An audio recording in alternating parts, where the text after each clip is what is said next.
la lumière. Il est ton créateur. Il connaît ta misère. Il te connaît par cœur. Donne-lui tes problèmes. Il te rendra vainqueur. Il est le Dieu suprême qui ne veut que ton bonheur. Viens à lui par son Fils Jésus-Christ. Il te délivrera comme il l'a promis.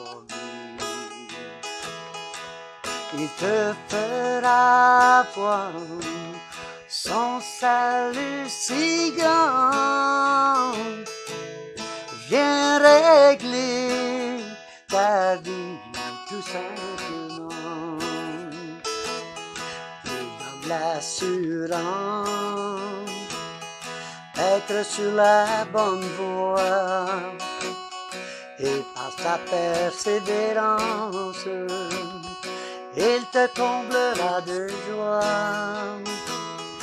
Mets en lui ta confiance, il est fidèle à ta foi. Il t'offre sa puissance pour te réjouir de ses lois. Viens à lui par son Fils Jésus-Christ. Il te délivrera comme il l'a promis. Il te fera voir son salut si grand. Viens régler ta vie tout simplement. Viens à lui par son Fils Jésus-Christ. Il te délivrera comme il l'a promis. Il te fera voir son salut si grand. Viens régler ta vie tout simplement. Viens régler ta vie tout simplement. Là, on va parler de l'aigle. Oh, l'aigle. Ouais, la mentalité de l'aigle. Mentalité de l'aigle. On va aller voir des versets. On va commencer par un que beaucoup de chrétiens connaissent. Isaïe 40, 31.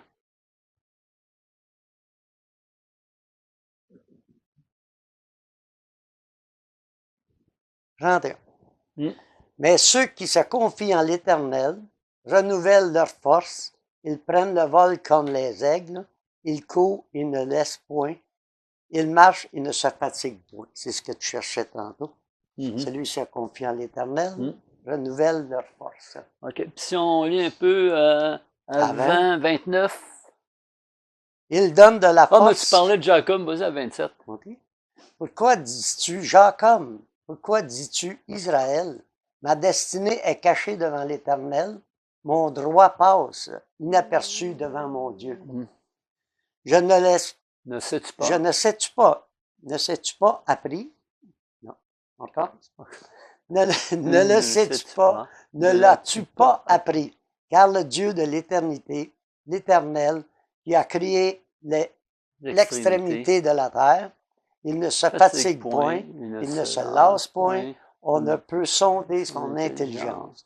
Il donne de la force à celui qui est fatigué, et il augmente la vigueur de celui qui tombe en défaillance.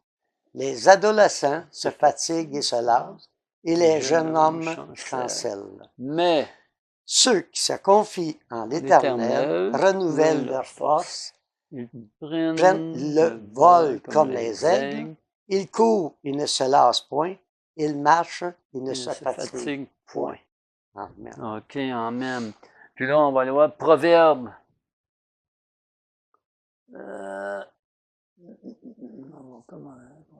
Proverbe 30, 17. On arrête à 31, Proverbe. 30? 30? Ouais. 17. Ah, j'ai compris, 37. Ouais, non, Excusez-moi. 17. L'œil qui se moque d'un père et qui dédaigne l'obéissance envers une mère, les corbeaux du torrent les perceront et les petits de l'aigle le mangeront. Continue. Il y a 3 choses qui sont au-dessus de ma portée, même 4 que je ne puis comprendre.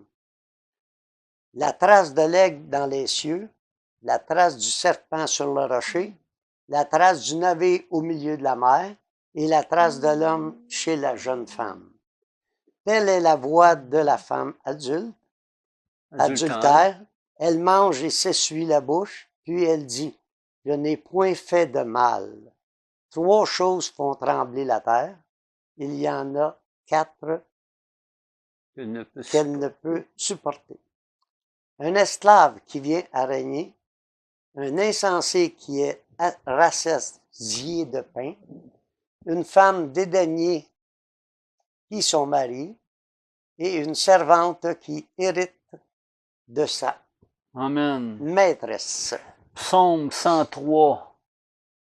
On voit plusieurs choses sur l'aigle.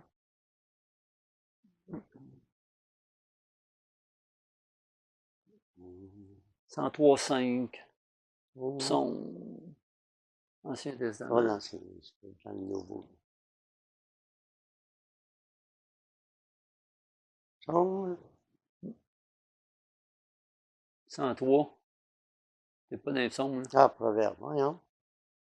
Juste à côté. Psaume 103. 7. Des fois un petit peu avant, des fois un petit peu... 7, celui qui rassasie, la vieillesse. On commence par l'Éternel. L'Éternel fait justice. Il fait droit à tous les opprimés. Il a manifesté ses voies à Moïse, ses œuvres aux enfants d'Israël. L'Éternel est miséricorde et compatissant, lent à la colère et riche en C'est bonté. pas à 103, oui? Oui. Ben oui, il y en a ça. J'ai pas la même affaire, moi. Proverbe? Non? Ah, Psaume? 5, écoute, continue. 5. 5, on était avant, c'est ça. Okay. Faut que tu lises avant. Commence à mon âme. Mon âme bénit l'Éternel et n'oublie aucun de ses bienfaits. C'est lui qui pardonne toutes tes iniquités, qui guérit toutes tes maladies. C'est lui qui délivre ta vie de la fausse, qui te couronne de bonté et de miséricorde. C'est lui qui rassasie de bien ta vieillesse, qui te fait rajeunir comme l'aigle. Ah, celui-là, je l'aime. Ah, c'est ça. Je l'aime, celui-là. On est tout jeune. J'aime ça, j'aime ça, j'aime ça. On va aller voir. Job 9. On a parlé de Job tantôt.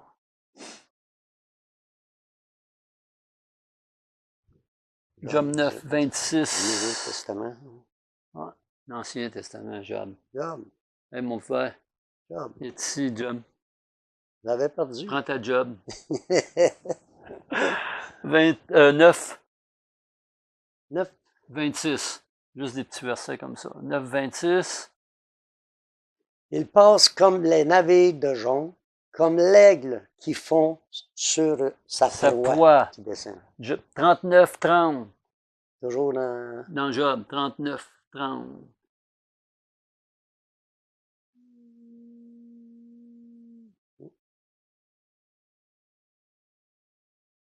Et ce par ton ordre que l'aigle s'élève et qu'il place son nid sur les hauteurs. Amen. 30, continue.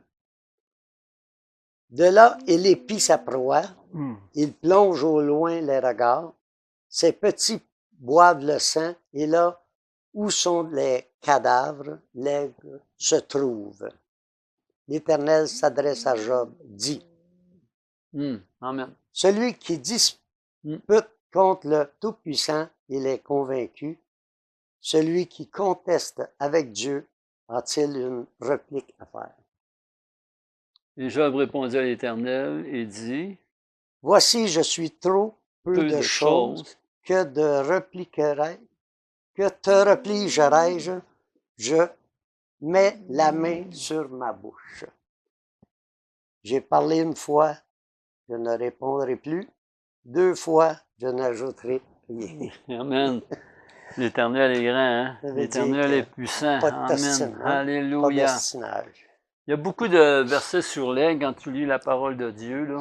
Même dans le Nouveau Testament. On va voir Apocalypse 4.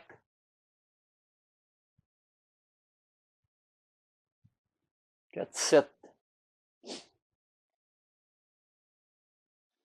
Le premier être vivant est semblable à un lion. Le second être vivant est semblable à un veau. Le troisième être vivant a la face d'un homme. Et le quatrième être vivant est semblable à un aigle qui vole. Ouais. 8-13. Toujours dans l'Apocalypse. Oui. 8-13. Je regardai et j'entendis un aigle qui volait au milieu du ciel, disant d'une voix forte, « Malheur, malheur, malheur aux habitants de la terre, à cause des autres sons de la trompette des 3 anges qui vont sonner. » OK, 12-14. Amen. Et les 2 ailes du grand aigle furent données à la femme, afin qu'elle s'envolât au désert, vers son lieu où elle est nourrie un temps, des temps, de la moitié d'un temps, loin de la face du serpent. Amen. On va parler de la mentalité de l'aigle. Il y a beaucoup de versets sur l'aigle. Et moi, j'ai écrit des choses sur l'aigle un peu, qu'est-ce que ça vient me montrer. L'aigle dans le ciel, libre. Puissance. Des fois, j'écris vite, excusez-moi. Une puissance ne se contente pas de survivre. Il donne un vol plus haut que tous les autres. Hein? Il veut voler plus haut que tous les autres. Oui, il va vraiment loin. Affronte tempête de face. Choisit son entourage avec précision. Maître de la discipline, courage, détermination. 7 leçons pour transformer ta vie. 1. Principe pour ceux qui ne cherchent pas la facilité, pour ceux qui veulent s'élever, sortir de la médiocrité. Dieu t'a pas fait pour être un médiocre. Hein? La routine. Dieu t'a fait pour... Il veut t'élever. Lui, il va t'élever. Comme pas toi. Oui, comme l'aigle. Il faut avoir oui. une mentalité de s'élever plus haut que la tempête, plus haut que toute chose. Atteindre le plein potentiel. Voir sa vie sous un nouvel angle, changer la trajectoire. Amen. Voler à haute altitude. Partage avec ceux de même ambition. Refuse de voler en groupe avec ceux qui n'ont ni vision, ni détermination pour atteindre les sommets. Doit éviter la foule, le bruit, la médiocrité. Ton entourage façonne ta mentalité, tes actions, ton avenir. Réfléchir, ceux qui t'entourent sont-elles des sources d'inspiration ou des biens ou des freins. Aide à te dépasser ou te rappelle tes limites. Ne perds pas ton temps avec ceux qui restent au sol. Amen. Amen. Les petits oiseaux qui volent pas gros. Ouais. Attention. Attention aux relations toxiques par peur de solitude. Vaut mieux être seul et avancer que d'être entouré et piétiné. L'aigle vole seul. comprennent que la solitude peut être un tremplin vers la grandeur. Se détacher des mauvaises influences. Amen. Alléluia. Ouais. Amen, amen, amen, amen, amen, amen. Amen. On est grillon, on va faire par bout. C'est un sacrifice temporaire qui garantit une réussite durable. Il y en a qui n'ont pas de la solitude, mais la solitude, c'est bon. Parce que tu peux te ressourcer dans le Seigneur. La solitude avec la parole de Dieu, la solitude dans la louange. Tu n'es jamais seul, Dieu est avec toi. Ouais. Tu pries, la prière, tu sais, c'est très important. Ça te donne un temps. La solitude, c'est pas un ennemi. C'est un temps privilégié que tu peux avoir sans bruit, etc., puis te recentrer sur toi et sur Dieu. Amen. Tu peux plus penser aussi. Oui. C'est tes pensées qui soient positives. Là. Entendre? Oui, c'est ça. Ouais. Certains te diront, pour te retenir, arrogant, tu te prends pour quelqu'un d'autre. Ne tombe pas à ce piège. Pas parce que tu veux t'envoler, etc. L'aigle, là. Ton ascension leur rappelle leur faiblesse, leur immobilité. S'entourer de gens qui respirent la réussite, pas de plaindre, pas de se plaindre. Dirige ton énergie vers le haut. Vers le haut. Toujours comme l'aigle qui monte plus haut encore. Affronte les tempêtes au lieu de les fuir. Parce que de toute manière, la tempête va revenir puis il va falloir que tu y fasses face. Elle va te rattraper tout le temps aussi. Oui. Parce que Dieu veut que tu apprennes quelque chose là-dedans. L'aigle s'élève avec la force du vent, prend de l'attitude, un tremplin. La tempête est là pour t'apprendre, te corriger, te montrer quelque chose. Tempêtes seront nombreuses. Le doute, l'échec, trahison, critique, plainte, abandonner, cherche des excuses. Ça, c'est le négatif. Ouais. Dans la tempête, c'est une opportunité. Chaque difficulté cache une leçon pour grandir, te forger. Une épreuve, pour devenir plus fort. Positif. Plus fort. Ouais. Tu te renforces d'épreuve en épreuve. Ta réaction face à l'échec fait de toi un gagnant ou un perdant. De toute manière, dans la pensée de Dieu, il n'y en a pas d'échec. Il n'y a pas d'échec. C'est toujours le renouveau. C'est toujours une leçon d'apprendre. C'est un temps d'apprendre. C'est d'être gagnant. C'est un temps. Ton attitude vis-à-vis ça. Relève la tête, apprends, ajuste-toi. Tempête peut être ton allié. Prends courage et non se cacher. Vole au-dessus de la tempête. La clé, ton état d'esprit mental, voire opportunité, te préparer pour demain. Résilience, se renforcer, change de perspective. Au lieu de voir un mur, vois un escalier. Amen.